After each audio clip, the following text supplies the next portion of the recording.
All right, welcome to the Supporters Fund Ask an Angel. I'm your host, Jeffery Potvin, and let's welcome our investor today, which is John Derrick. Welcome. Great guys. Good to talk to you. Well, we're very excited to have you here today, John. I know we've had numerous conversations. I'm a big fan of all the things you've been doing and have done, and what you're going to probably end up doing, which is, who knows, the future is going to hold a lot of bright things, I'm sure, especially in the deep tech space. But I think the best way for us to kind of start off and kick things off is I'd love to have you share a bit about kind of your past, where you've come from, the things that you've kind of worked on through Yale, all of these great things that you've done. And I don't want to list them all off because I'll take away all the thunder, but I know you've done a lot of great things. So please share that. And then a little bit about where you are today. And then one thing about you that nobody will know. Okay, I'll have to start thinking about that as I'm starting to talk. So that's interesting, something no one else knows. I'm going to have to keep it somewhat secret so that it's still something I'm okay with you guys knowing, but that's okay. So, that said, so hey guys, great to talk to you guys all. I've been doing tech stuff now for about 30 years. Started my career out actually doing as an electrical engineer. Deep tech space, doing radar systems, mathematics, things like that. Joined IBM, did about 8 years there, lots of different shipping products, 19 patents at IBM, and then left IBM in 99. Started a company, raised about 5.3 million, sold for 10x that, something like that. And within 18 months, went to venture fund, worked with a bunch of other companies, started a second company. We sold that to Intel, went to California, led a semiconductor IP company, grew that quickly, public company, and then led about 3 other startups as the second CEO, with another exit involved in all of that. Additionally, I think one thing, probably a little ADD, but always looking for something new, something challenging, fix the puzzle, solve the solution, that sort of thing. Always advised a bunch of other companies through that whole process. So I've also advised a few dozen different companies as a consultant, advisor, board member, served on the board of an Intel Capital investment, for example, and software-defined radio, other things. But about 5 or 6 other additional companies I've worked with have also been acquired through the years by ARM, NetApp, Qualcomm, VMware, and others across all kinds of different spaces, right? So everything from material sciences, haptic devices, company acquired by Kimmit, to pure software things acquired by VMware, for example. So that's a quick background, done diligence for literally hundreds of different companies across, 20 or so different VC firms through the years. So corporate and also just pure, financial VCs. Amazing. So you pretty much spent a lot of your time, almost all your time in deep tech, but also coaching, mentoring, and helping other companies work through the ecosystem at the same time. Yeah, I would say the ratio between companies I've assisted to companies I've actually led has usually been 6 to 1, right? Because I'm always mentoring, advising, helping some other, first-time entrepreneur, literally first-time entrepreneur, coming out of, some research project at Yale or something like that. A lot of the things that they do, I don't fully understand. I mean, I get a grasp of it, but I don't fully understand it. Understand it enough to give them advice of, how do you build your business? What do you need to worry about? How do you mitigate risk in terms of your funding or your productization of your technology, right? And so I really enjoy that aspect of it.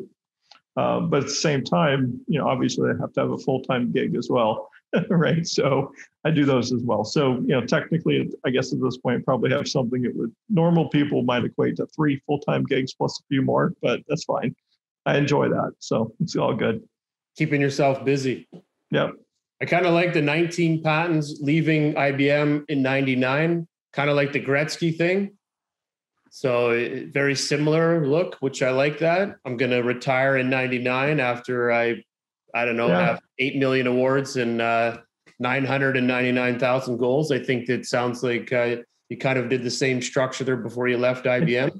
Yeah, I don't like, I think like a lot, hopefully, well, I hope it's not totally abnormal, but I like to do new things, period, right? I like to optimize. I like to make things happen that people don't think can happen. That's actually the key part of being an entrepreneur. But hopefully in the process, figure out how, when I do that, I can make some money as well, whether as an investor, an entrepreneur, or advisor, or whatever.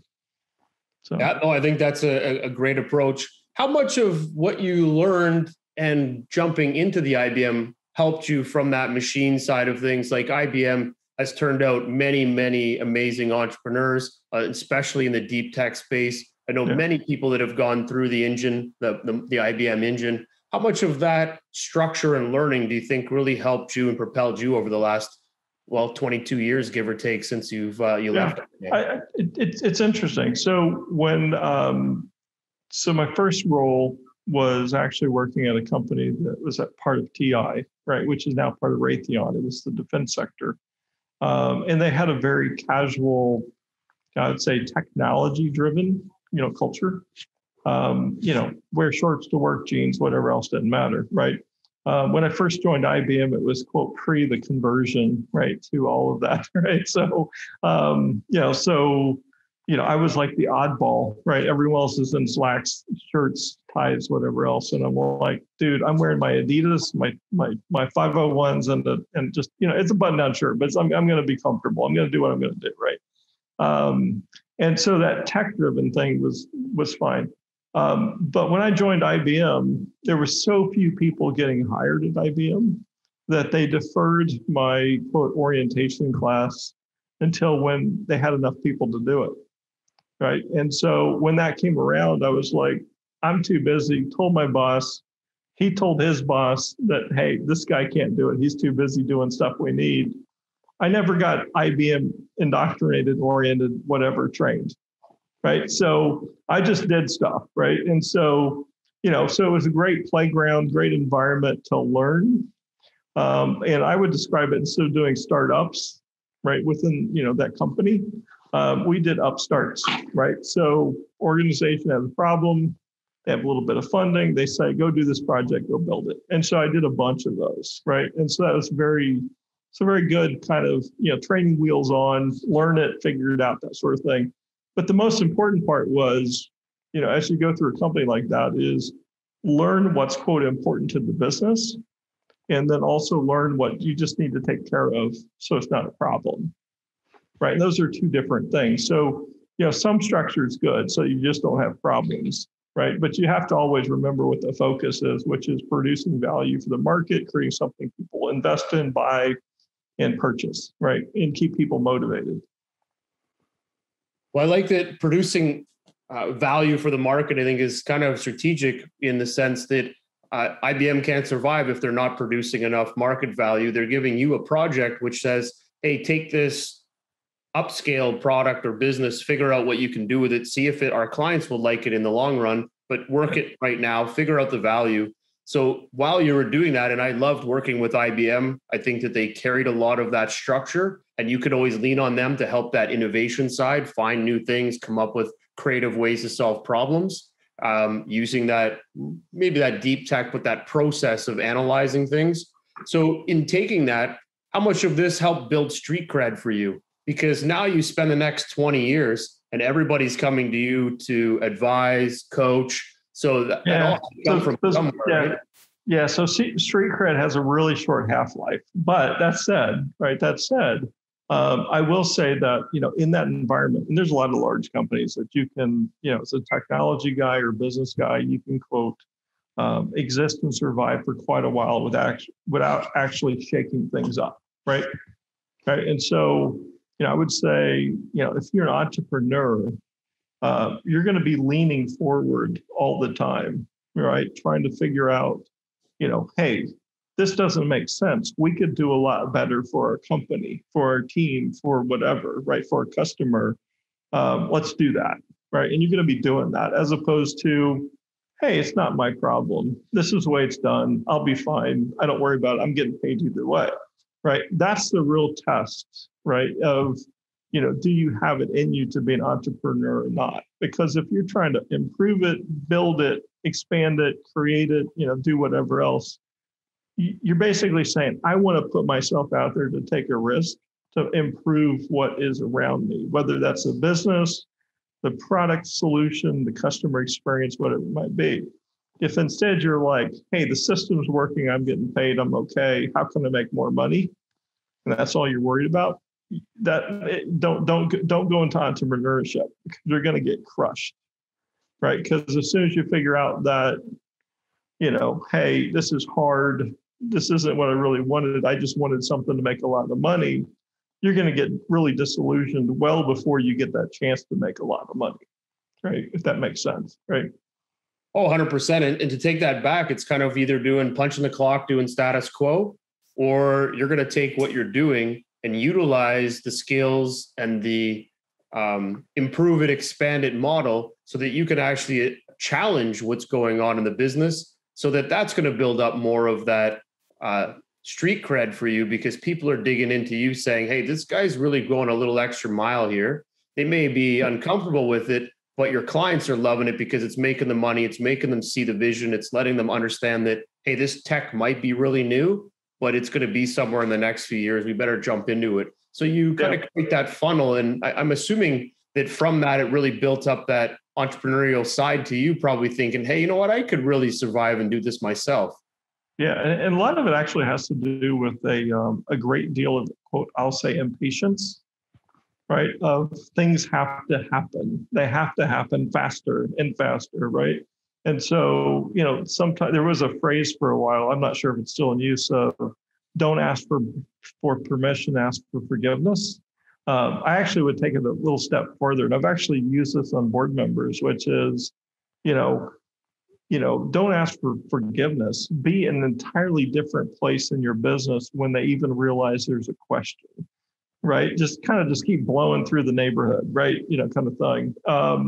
And that's very true, right? Because, ultimately people don't care, do it ethically, obviously, do it legally, do it with, all the right care and, respect of all the different things you need to do. But, ultimately, you're responsible for your company. You're responsible for your destiny. If you're a CEO or a startup, founder, whatever else, you're responsible for the destinies of all your employees, right? Which is, kind of mind bending at some point, right? You got to realize, oh yeah, I'm responsible for you guys, being able to feed your kids as well, right? But once you grasp that, right, you just got to go with it, right? And you've got to realize that you've got to move faster, right, than you ever thought you could before, right, to make things happen and get rid of all the bureaucracy of, yeah, we got procedures, we got committees, we got whatever else. None of that matters when you're actually just coming down to results, right? And as a team, the whole team has to realize that, right? Or at least everyone that stays is part of that team, right? But you've got to move as a team in lockstep, creating, delivering, making decisions, and moving down that path. And startups are bobsled runs, right? And the reason I say that is, it doesn't matter if you wind up coming out the bottom of the bobsled right side up or upside down or crossways, you're still coming out the bottom, right? And so once you start that process, you're popping out the bottom, right? It's just a question of how intact you are when you get there, right? How much money you'll receive, whether you'll be broke, whether you'll be broken, or whether you're going to be like, yay, we survived, we made it, we made tons of money, right? No, I like that. And I like to use the line that whatever I don't do today, I fail tomorrow. So there's got to be that urgency to keep driving you, because I think a lot of the time we don't always see further than today. We have to keep looking a little bit further out. And I think that is where, taking the roles that you've taken as a CEO, you've probably jumped in with this tech because you could see where this is going to go. And right now it's in its infancy. So you might be at the top of that bobsled run. And you know what? You might not have the best bobsled, but while you're going down, you're building it, you're building some track, and you're making yourself down because you want to get to the bottom. And like you said, put your arms up and cheering that you won. So does a lot of that come from that drive and vigor to change the world? It does, right, on a local level. The other thing is you mentioned that looking out ahead, everything else. At this point, I've advised, dozens and dozens of different early stage startups and everything else, right?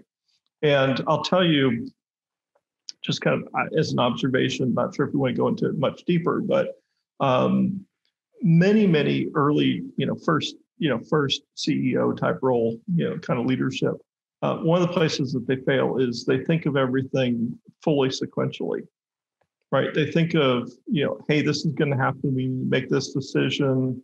And after that, we'll worry about everything else, right? And so one of the things I think that really separates people that can kind of figure this out and those that can't are people who can visualize, right, the whole path, the whole trajectory, the arc, if you will, right, of their startup, everything that needs to happen over time, and then prioritize when they need to think about, when they need to resolve, when they need to decide the different things that need to be decided, right? And, it's a little bit of a mental compartmentalization problem maybe, but it's definitely very advantageous, right, to be able to say, hey, this I don't need to worry about till 6 months from now or 9 months from now, right? And to counter that, the other thing I've seen is people who, and this is actually something I've tried to ingrain in my own management teams and people I've hired is, if someone comes to you and say, hey, we've got a decision we've got to make, right? The first question you always have to ask is, hey, is this a decision that requires me, right? Is it important enough that I need to care about it? If it's not, delegate it, empower them, make them feel good, make them grow, right?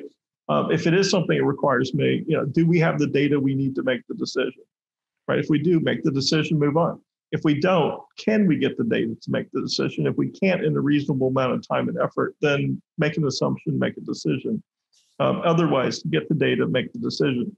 But you always have to move forward. You're always processing as a leader. You always have to figure out, where are we going? What do we need to do? What are we encountering right now that we've got to decide on right now so that we can move faster than the competition, whomever that might be. So do you think when you're in that same context of always moving forward and getting people to propel their mind and their the business initiatives forward, is it the job of the CEO and as the entrepreneur in-house that is the CEO, is it their job to kind of poke the bear and to get these things moving? And where do they get that learning from? Where do they understand that, status quo isn't great? Things are calm right now, but that's not the way to run your business, that you always have to be reinventing and changing and trying to push that line further and further ahead. What gets that mentality? How do you train or how do you coach other CEOs while you're CEOing your own company? How are you getting people to get to that same line that you're pushing? Yeah. So for me personally, it's probably a personality trait.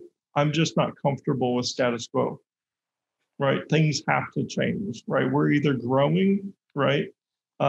And I've been both situations. I've been companies where we've been growing rapidly. I've also been thrown into public company roles, officer level, where we had a company that was struggling, and I had to go in and say, this doesn't work. We're changing everything, right? And rip it up, add new people, switch it over, grow the business, right?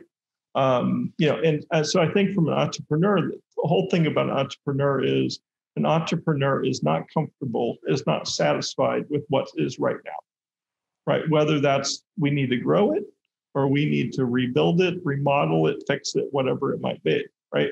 And so, to a large degree, as a leader, you've got to set that standard. But at the same time, you also have to realize that when you're hiring people into your company, your organization, there are people that are not comfortable with that level of uncertainty, right? And so, when I look at companies, from a diligence standpoint or working with them, whatever else, there's always three things I look at, right? One is, what's the market we're trying to reach, right? What does that look like? Where is it? Can we reach it from where we're located, connections, things like that we have. The second one is, what product or offering do we have? Does it actually mash up really well with what that is? And those two things, most people kind of think about that a lot, right? The third one is the team, right? And it's not just the individuals, it's definitely the individuals, but it's also how the team interacts and whether they're, kind of assigned or, structured in a way that actually works really well to, address the challenges and the goal that they have as a whole company. There are people who just emotionally, just for their own well-being, should not be part of a startup.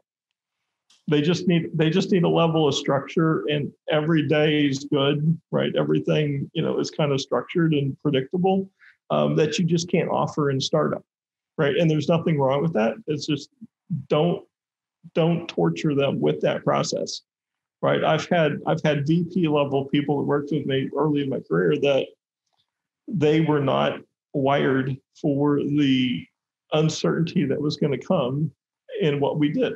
And we were successful, but they were stressed out of their minds the whole process, right? So anyway, so it's always, you know yourself first, know your company, and know how you're going to address the problem, the challenge, right? But it's definitely a different flow, right, than some other companies might be. Well, I like that. It all comes back down to, no matter what you're going to market at, it comes back down to the team. So your team is really important in order to support all of this. And you've obviously found this through your multiple company growths and exits, the companies that you support, that you always had to have that team. Now, being early on in a pre-seed all the way up to a Series E, I could probably say that 99% of that team probably won't be the same team that you had in the pre-seed that you're going to have at that Series E. Yeah. But in that growth, like you said, you got to be able to change things, know yourself, know your team, know your company, know the challenge you're going after. But all of those can change, and they're going to change year after year, and you have to adapt. So how do you break through that fear? Because I think we have this fear that when we build this first team, this is my team, this is the best team in the world. And you don't see past that vision, because right now all you see is what you're trying to hit that first milestone. How do I get over the fear that I have to keep making change, that I have to force better, smarter people in this realm, because that's what's going to get me to success? Yeah, I think there's a couple pieces there, right? One piece is, like you said, know yourself, right? So for me personally, I'm very okay with some guy's got an idea in the lab, some university somewhere, we got to figure it out, right? And I'm okay with, public company role. I'm presenting to the execs at Intel. I've been there, right? If this is what we need to do, got acquired, the guy signed up, check my guy acquired by Intel was Pat Gelsinger, right? Before he came back last time, right? This is the previous time, right? So comfortable with all of those. The thing I wasn't comfortable with is static, stasis, right? Moving, I got to be moving. So that's my biggest issue, right? But you're going to have people who don't scale, right? You're going to have people who they're comfortable at a certain level, their abilities take them to a certain level. They're not going to want to stretch beyond that, right? And the thing you always have to be looking for in a company is, even in my role as a CEO, you're looking for, how do I grow the company to where we can hire someone who can do the jobs better than the people that are there right now, right? Always a key thing, right? And this gets back to someone who's in a startup. If you're in a startup, if you're doing it right, you're very confident in what you're doing, right? You're very confident that you're going to be able to create massive value, right? And when the chance comes or when the opportunity happens where there's probably someone that is better for the role than you are, then you're going to find a new role in that company or somewhere else, right? But the point is, the value that you've created in that company will be in good hands, right, with that next group of people who are going to drag it, push it, move it along, right? And so if you can get comfortable with that, which a lot of founders can't, I'll just say, right, honestly, a lot of founders are like, hey, this is my deal. No one else understands it as well as I do. And I'll just challenge anyone that says that to say, investors, smart investors, they recognize your understanding insight into that market, but they also have a lot more experience than you probably do in scaling companies. Right. And, and so if you ignore that, you're going to leave a lot of value behind. Right. If you fight that, you're going to lose a lot of value, because really what you want to do as an early stage founder is you want to create a company where it can go like a rocket. Right. And if you're not the fuel for that rocket, you want to get someone in there that can drive it faster, farther than you ever could. And then you go do something else. You go create another launch, right? You go start something else and get that moving, right? But it's all a financial transaction, right? If it's just for the love of, I want to do this thing because I like to create, whatever, right? That's got my personal mark on everything else. That's no longer a business, right? That's your personal identity. That's everything else. It's a hobby or whatever it might be. But if you're focused on, I want to create enterprise value over and over and over again, you got to get past that. And I'm sure that probably raised a bunch of psychological questions on me, but that's okay, right? So. No, not at all. I remember learning this lesson when I worked when I was in IT at Loblaws, and they said you got to learn to let go. You got to move forward, and it's always about propelling yourself forward. Yeah. And I remember sitting in an elevator, and my boss at the time, after this big heavy meeting, turned to me and he's like, "You okay?" And I looked at him. I'm like, "Yeah, this is awesome. I can let this go and move on to the next thing." And he looked at me like, "Wait a second. No, you need to drive this thing into the ground." I'm like, no, man. Like, we got the okay. This thing's handed off now. Let's go forward and something else. Right. And that's that entrepreneurial mindset of how can I keep creating status quo and break it and make it better and move it forward more. But you have to be able to, and I think founders sometimes get stuck in the position of I'm having too many pain points and I can't see around the corner and I can't leverage myself to get over that because the risk is too high. They forgot all the risks they took to get there. So then they got to comfort level and then they can't figure out how to kind of keep bumping it forward. And, sometimes you got to throw a bomb in there to kind of shake things up. And that could be a new hire or a change in team or a new product, whatever it might be, but something has to keep propelling you forward. And you have to keep thinking about how do I make that change to move, one more notch forward. Yeah. I mean, to put it kind of a little bit differently. I was at IBM for about 8.5 years, which for an IBM person, that's not very long, right? Yeah. It's like people talking about being there for their life and all that. Father-in-law retired there, right? Spent 30 some years and that sort of thing. But to me, it wasn't 8.5 years at IBM. It was 5 different technology projects that when I ended one, I looked around. I said, "Oh, I can go work on that." They assigned me to that. I went and did it, built it, constructed it, sold it, conquered, and then went to the next challenge, right? And so it was a series of opportunities. So IBM to me was not so much a company to work for. It was an ecosystem of which to innovate within, right? If that makes sense, right? And so even if you're not launched out, you're not part of a startup, whatever else, private company. Think about where you're at. Where can you innovate? What can you create? Where can you start building value, right? On that kind of challenge type basis, right?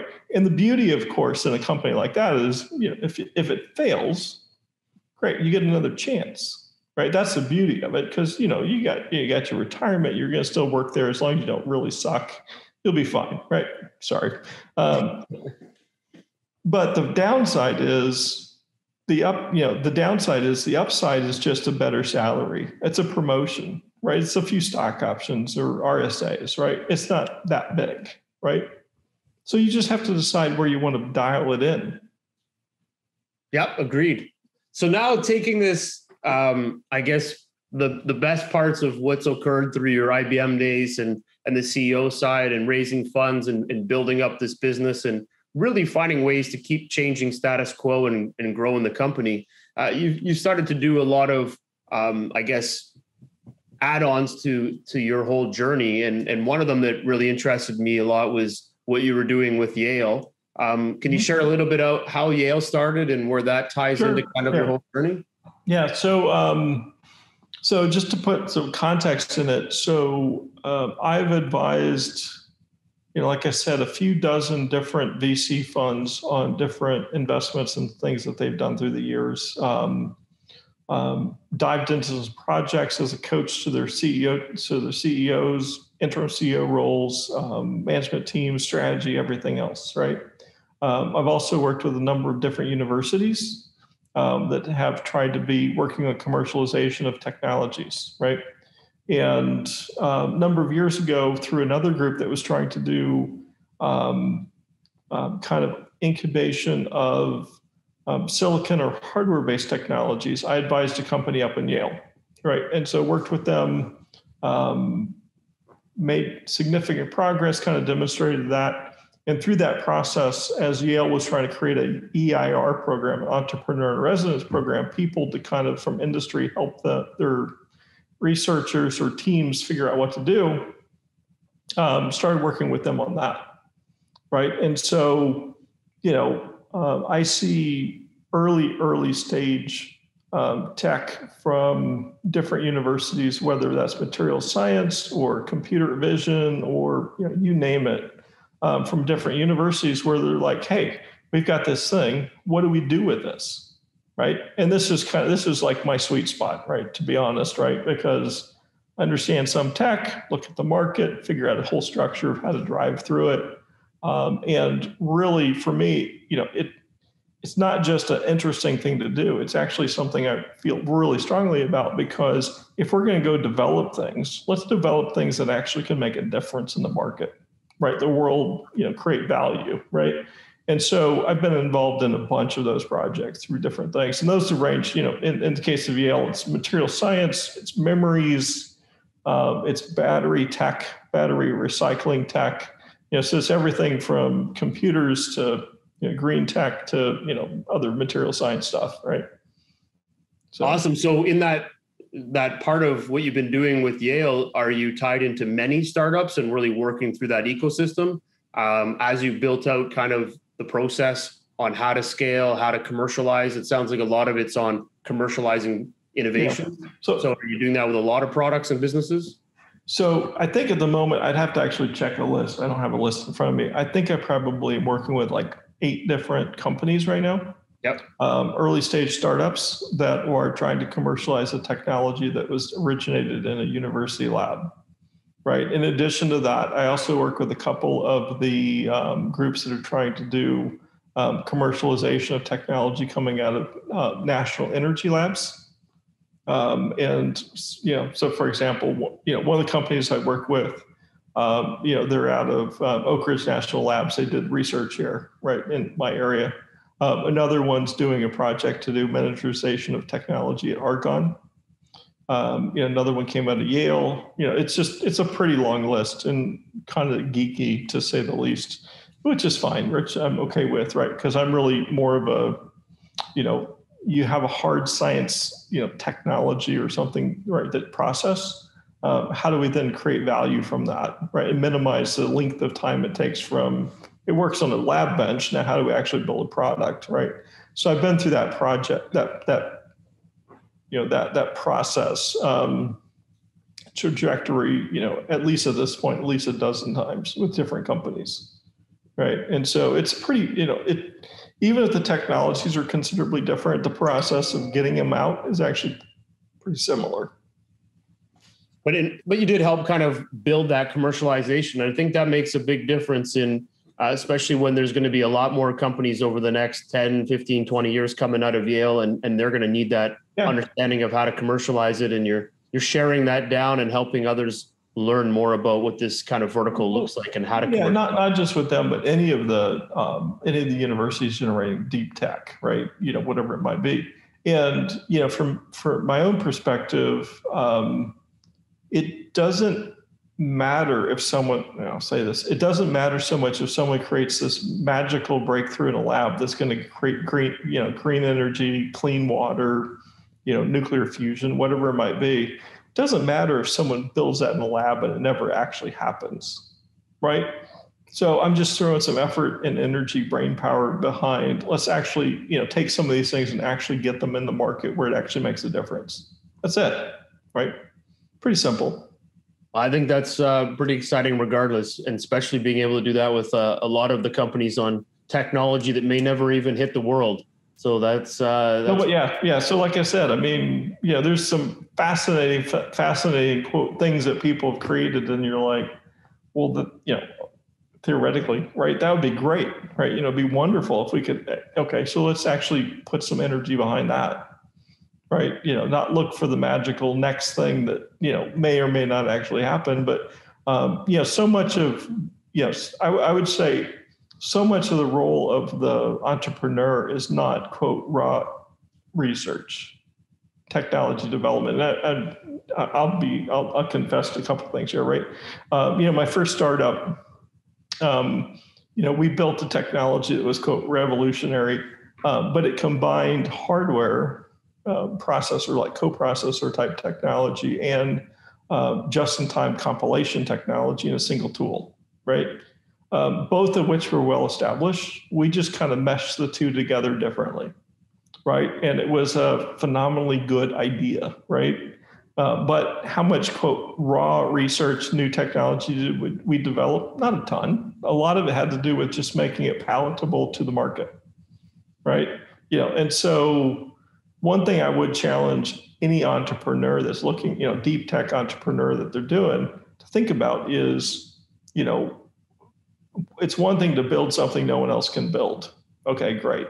It's a whole nother thing that will actually probably have more impact if you can take the thing that you can build, someone else could too, but you just do it first. And you just do it in a way that is more packaged, more palatable to the market than anyone else, because you understand that market space better, right? And get it out there and get it done, right? How many times have people said, Apple doesn't really do anything that other people, quote, can't do? It happens, people say that a lot. It just happens to be that they do it, quote, packaged better, right? They actually focus on what people need, package it, and then turn around and sell it, right? So, so many times it's not the, quote, most complicated technology. In fact, it's almost never the most complicated technology that wins. It's the one that actually does the job and is packaged well, right? That actually does it. And that's the one that has the most impact, right? So if you're trying to, green up the planet, have better energy efficiency, solve the, computer security problem. These are all things I deal with every once in a while. Do the thing that people will use, right? Do the thing that has market share. That's the thing that's going to have the most impact. No, I agree. I like that. And learn to commercialize, because I think a lot of what you're doing is, and commercialize can mean a lot of things, but it's creating a great supply chain. It's processing things, making sure that you're running lean and mean and with no errors, and finding ways to keep reinventing and building values. So there's a lot of different ways to commercialize, but I think it's a big piece of how this motion has to happen for the business. And that leader has to be able to take that with their team and help that ball keep moving forward. And commercializing is just a lot of its process. Yeah. And a lot of it is, if you want to change a whole industry, right? Create something that you can sell that replaces the way that industry works with something that's cheaper, more efficient, and makes more money, right? And it'll take it over. Whether you actually gain all the market share for it or not, it doesn't matter. You will change that industry, right? And that's let the economics work for you. Don't fight the economics of the whole process. I love it. 3 things that you want to share about being a CEO of a startup and building a company. What are 3 things that you would teach to somebody today that really stood out in your experience that you could say that, look at these 3 things when you're building your company? Always hire above yourself. Right. If you're hiring people that you don't think are smarter than you for doing different roles, then you're an idiot. Right. They're not, they may still be smarter than you, but it's not because you think, it's not because you're thinking properly yourself. It's just because you're an idiot for hiring people that aren't better than you are. But anyway, so that's one. Always hire good. Right. The other thing is always make sure that not only do people understand the vision of your company, what you're trying to do, but also make sure that every individual in your company can understand what role they play in that, right? Because, if they're part of a company where they believe in the mission, but they don't understand how they fit, it doesn't help them feel secure. It doesn't help them, feel motivated, right? So make sure that they know that. And then the last one is be really pragmatic or really honest. I should say honest. Be really honest about yourself, right? Regardless of what you accomplish, regardless of what you do, you're just a person trying to figure this out with everyone else. You just happen to be in a different space than somebody else.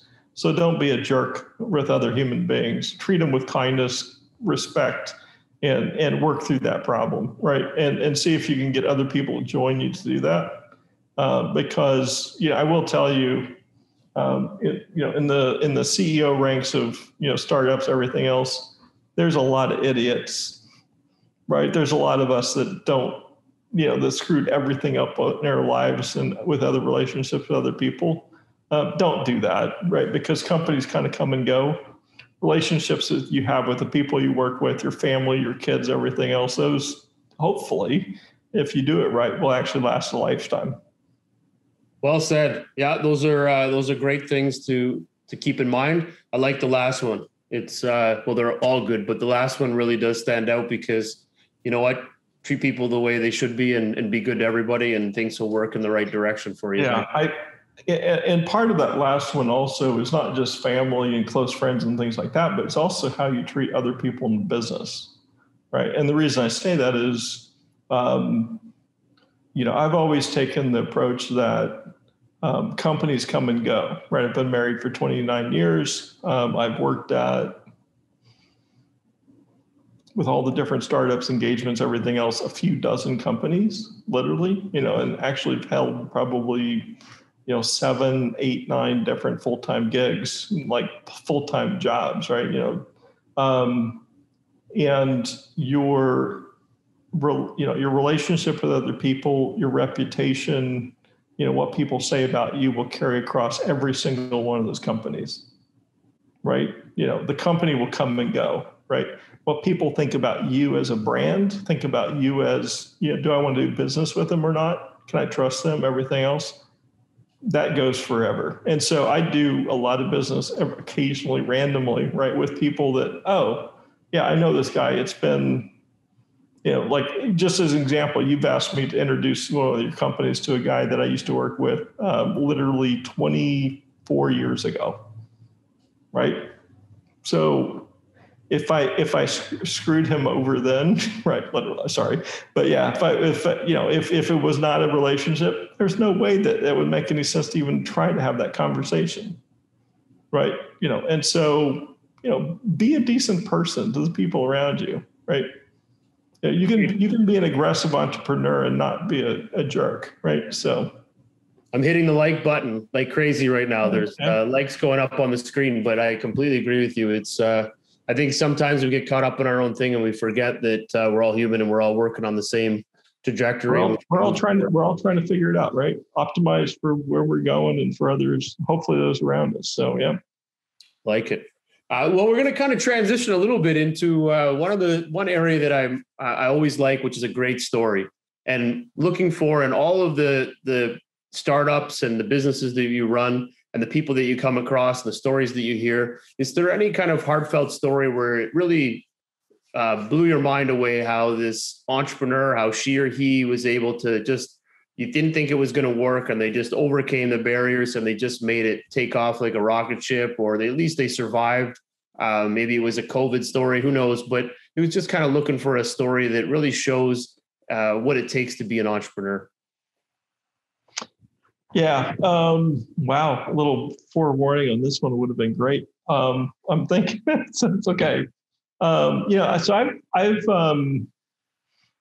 I've been involved in companies in all kinds of different places. One of them, the one I'm kind of drawn to on this one is, so I was hired as the second CEO, kind of replacing Scale Up for a company that was based in Ukraine.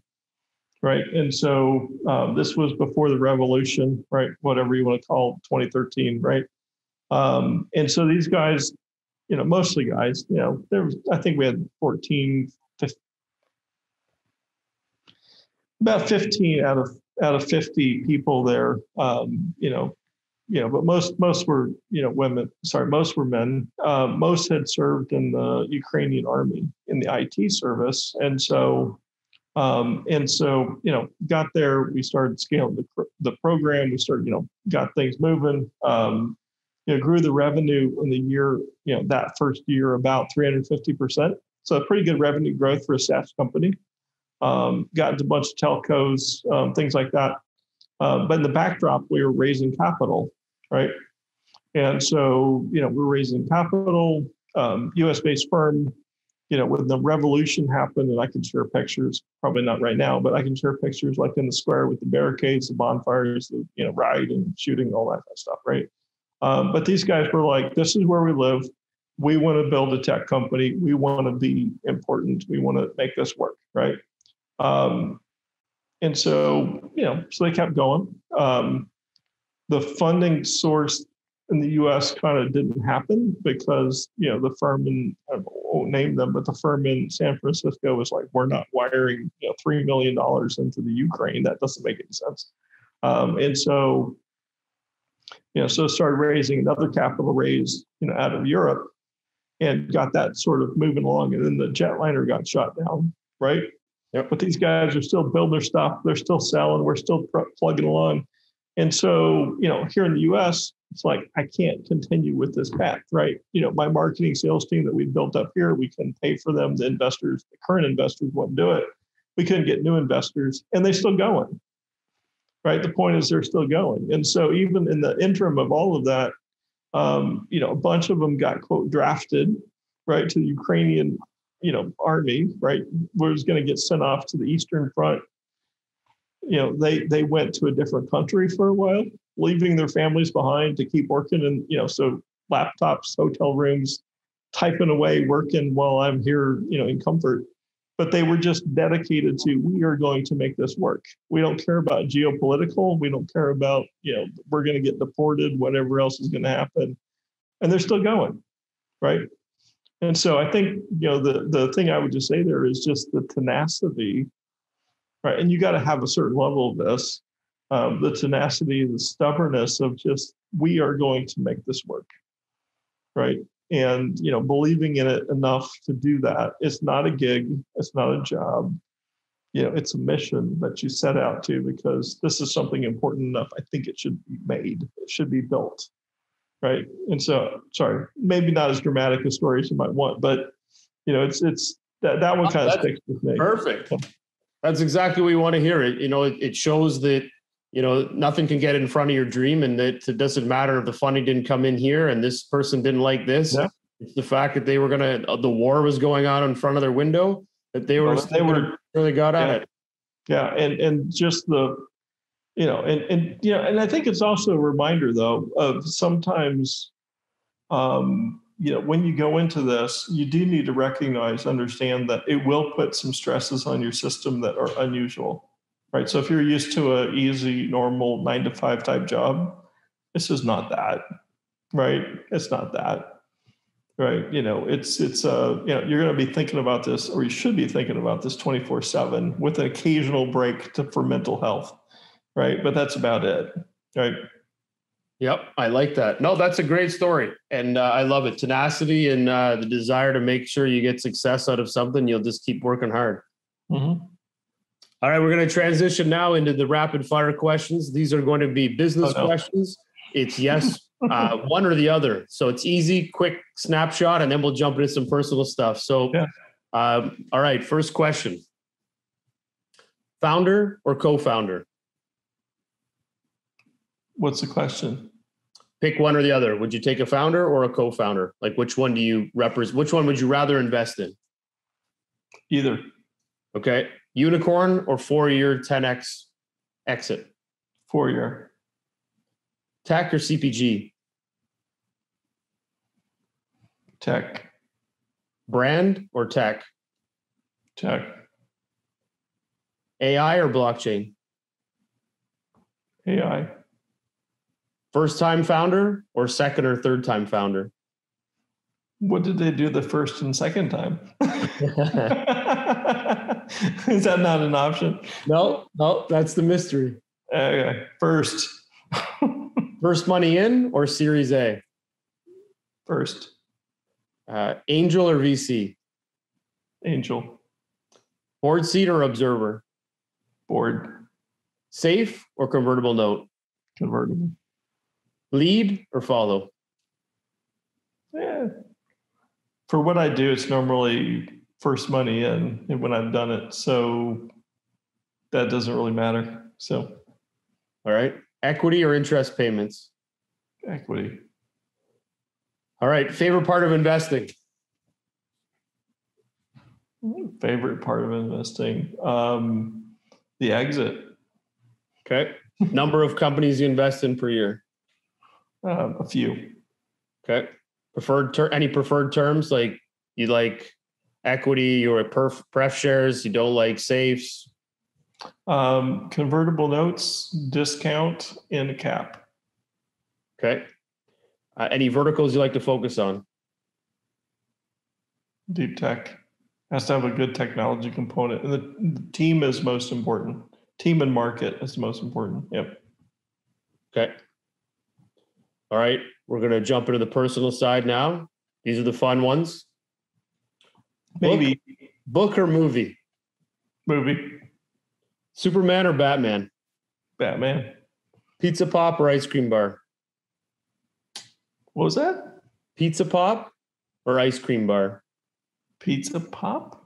Yeah, it's like those folded pizzas, like a little pizza. Oh no. Yeah, ice cream. I'm celiac. I can't eat. I'm a glutard. I can't eat gluten. So I'm gonna go with ice cream. That's all right. Yeah. 5 minutes with Bezos or Oprah? Oh, Bezos by far. Okay. Yeah. Arsenal or Manchester United? MU, Manchester United. But don't. Sorry, I gotta give a caveat here. Only because I had a VP of marketing that I work with at two different companies who's a huge Manchester fan. But unfortunately, this is the thing about all these relationships, everything else, because it really is about relationships. Unfortunately, he passed a number of years ago from pancreatic cancer, right? And so I've got to say Manchester United, just for the team. So yeah, it's good. I will find an Arsenal fan. I'm working on it. I know a few. I just don't talk to them. Okay. Well, I can't find any, so that's okay. Really? Yeah. Sorry. Okay. Bike or rollerblades? Bike. Big Mac or Chicken McNuggets? I can't eat either one, so it doesn't matter. Well, you got to like one better than the other, no? I can't eat either one. Okay, if you could eat one, which one would you crave better? A Big Mac. Yeah. I'm actually thinking that now. All right, trophy or money? Oh, always take the money. You can't spend fame. You can like invest your dollars, whatever else, in other causes, other things that you want to. Right. So fame is, it's a white elephant, man. Just get over it. It's like titles, right? I don't care about titles anymore. Someone wants to bring me as a COO instead of a CEO. I don't care. Just tell me what my equity position is, and now I'm going to make money. I like it. All right. That's good. Yep. Beer or wine? Wine. All right. Alarm clock or mobile phone? I don't have an alarm clock. Mobile phone. Yep. All right. Hotel or hostel? Definitely a hotel. And then the question that I would have asked if it was the other day, Italy or England. We already know who's going to win that one. So you don't have to put in your scratch that one off. You can scratch that one off. All right. Now a couple of political sides. So one question on the political front. So based on all the things that Trump's done, do you think anything's going to happen with this tax issue? Yes or no? Tax issue, the whatever? No, not at all. You don't think that'll be the little thing that's going to take him down? No, it's so I'm not sure what the audience here is, but in terms of, the bureaucracy, fine print of tax processing, legal stuff, whatever else on businesses, tax and accounting, almost nobody can say their tax return that they file is actually accurate because it's just too complicated. So it'll be, at best it's minor white crime, white collar mistake, fines, whatever else. I don't think anything will happen of it. Fair enough. So, yeah. Now Capone got taken down by taxes, but that was a little different. Yeah, you said a little bit more on the other side of the track, so I get it. Well, or at least known he was, but well, yeah, the size and magnitude of the discrepancy was larger, right? So who knows? True. All right, favorite sports team? Don't have time really for that much. I'm more of a college guy, so. University of Texas used to go to a bunch of Stanford football games, which they're not very good, but they were really close, great games out in, Fear the Tree, that sort of stuff, right? So it's not good. I like it. I was just before the pandemic, I was down in Pittsburgh and going and catching some college football. So it's really good. Yeah, college football is a big thing. So my personal team where I went to school was really bad. So, but it's still fun. It doesn't matter. Yep. You don't need to win in football to be happy, right? In companies, you need to win to be happy, but that's okay. True. So. All right. So I know this may not work, but favorite movie and character you would play in the movie? Favorite movie? I'm going to throw this out there. I'm not huge into that, but I'm going to throw in Truman Show. All right. So you may not hear that one very often. And the reason is because he kind of realizes through the whole process that he actually needs to, quote, be himself and don't worry about how the system is trying to drive him. And so I think from an entrepreneurship perspective, and I say that only because we're on this call, but, be yourself, understand who you are, and figure that out, right? And that's actually pretty important, right? Whether you decide you're going to be an entrepreneur, business guy, whatever else, or not, a business person or not, doesn't matter. Most important to actually understand who you are so you can be what you want to be, right? And that's what I got out of the movie, but that's probably highly tainted by my own wiring. So anyway, it's fine. So. No, that's good. It's I'm going to have to check that out. It's been a long time since I've seen the show, but great. Yeah. Movie. So, all right, our very last question. Oh, sorry, second last question because we didn't answer the first one. Just keep going, man. Yeah. What is your superpower? My superpower is probably figuring out people's personality traits pretty quickly, understanding them. So I've tried to become a student of understanding how people are wired is incredibly important. And so it's more of a long answer to the question, but there's, I believe strongly in a bunch of different psychological test type thing, personality tests. And so one of them is a circle, a square, a triangle, and either a Z or a squiggle, right? Kind of tells you a lot about the person. Most people, I can actually tell them what they're going to score on the thing before they actually even take the test. Nice. Can you tell me what I'd score? Because now I'm super curious. I think we'll have to do that later. Done. I'd love to learn this. You. By the way, I would say you're probably a square or a Z.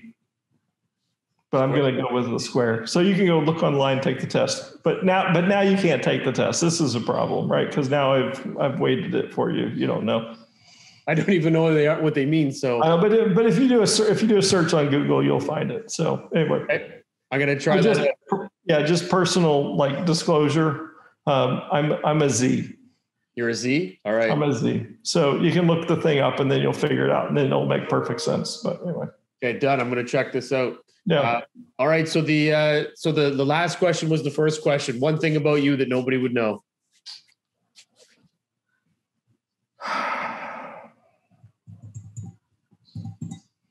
I try to run pretty transparent in life. So I'm actually not sure if there's anything that other people, at least someone, would not know about me already. I could go through a whole list of things that you guys don't know about me. I'm an identical twin, for example. That's pretty cool. Yeah, so I've got identical twin that's essentially a mirror opposite of me. I got my BSEE in mathematics, electrical engineering type stuff. He got his degree. He got a PhD in biochemistry and then a law degree at Berkeley. Serves as a patent judge, takes forever to make decisions. Okay, that's fine. I tend to make decisions super fast. So like I said, we're kind of mirror images. We get it. We understand each other, but we're different. I don't have a lot of what no one else knows about me. Oh, that works. I got almost nothing. I don't know. Right. Well, I think that works. So, John, I appreciate all your time today. Yeah. Fantastic. I learned a lot. Like I always do, got to show it. I took a ton of notes. Yeah. Great journey. Love that we got to share that today. I appreciate again all of your time. Yeah. And the way we like. Oh, go ahead. Yeah, I was just going to say the other thing, because I mentioned the personality test thing with the squares, shapes, or whatever else. The other one is many different, if you look at the different personality profiles, Briggs-Meyer or Myers-Briggs, I don't know which order because I'm kind of dyslexic. That might be a secret. I don't know. So it might be. But anyway, so one of the things that comes up is different personality profiles. So I'm a very strong ENTP, right, on that profile. So slightly extroverted, everything else intuitive, thinking, and perceptive is kind of off the chart, right? And so I spend a lot of my time when I'm interacting with other people trying to remap, hey, here's the solution. This makes perfect sense to me. This is why it makes sense, whatever else. Spend a ton of my time trying to figure out how to explain it to the people who oftentimes are engineers or technical developer type people who think about things not as being perceptive, quote, like here's the answer, but rather going through a whole process, set of steps of how to get there, right? And so I spent a ton of time at IBM, even got some reviews, performance reviews of John usually has the right solution. He listens to what he says, and then he just says what he's going to say, right? And it all kind of boiled down to, he's thinking about this in a non-linear path, and we're thinking about it linearly, right? And so I think the other thing I would just, encourage people to do is, again, like I said earlier, understand yourself, understand what's going to make you happy, understand how you think about things, understand how you react to the environment around you, not to necessarily, quote, compensate for it. This is the last word I like to leave with you guys, but rather understand how you're wired so that you can optimize that value, right? So, so example, I'm not going to be a long distance runner or a sprinter or anything else for that matter, because I'm just not that person. But if you're a sprinter, you're not going to start trying, say, hey, I'm a sprinter. I don't do really good at long distance running.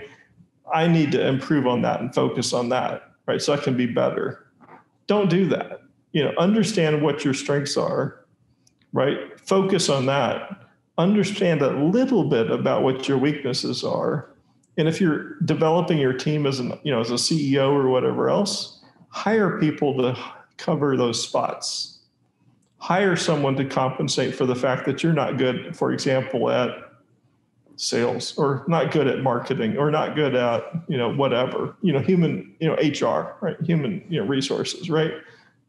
Cover it, right? But don't smother what you're good at because you're trying to compensate for that, right? I love it. Well, John, I actually like to end the show by giving you the last word on things that you want to say to the investors into the startup people, and you've done a great job by actually doing that now. So I don't even need to use that line, but I appreciate it.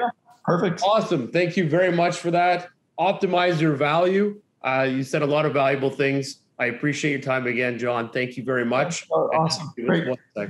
Yeah, glad to share it, and look forward to talking more. Bye, guys. Okay, that was John Derrick. That was awesome. Like a lot of great stuff there. Really liked his journey. He's done a lot of great things in the entrepreneurial space, not only from building companies, working at IBM, filing 19 patents by 99, but just the sheer value of, and you use that a lot, value, finding value, expanding, building products and business that can bring value, solve problems. He's done a lot of great things, man. You gotta really understand yourself. I think that was a real key point. Figure out who you are, and then figure out what problem you're trying to solve, and then build a team around that and understand how that team's going to do it. So some fantastic deep dive information there. And commercialize. Learn how to commercialize your product. He does that a lot, working with lots of different startups and businesses. So, fantastic. Have a vision, understand how to execute the vision, and then commercialize it. I'm really starting to love that commercialization piece, because I think it's going to make a big difference on how businesses and startups look at everything. So thank you again for joining us today. If you enjoyed this conversation, please subscribe to our YouTube channel, follow us on Spotify, Apple Podcasts, or Stitcher. You can also check us out at supportersfund.com, or for our startup events, visit opn.ninja. Thank you and have a great day.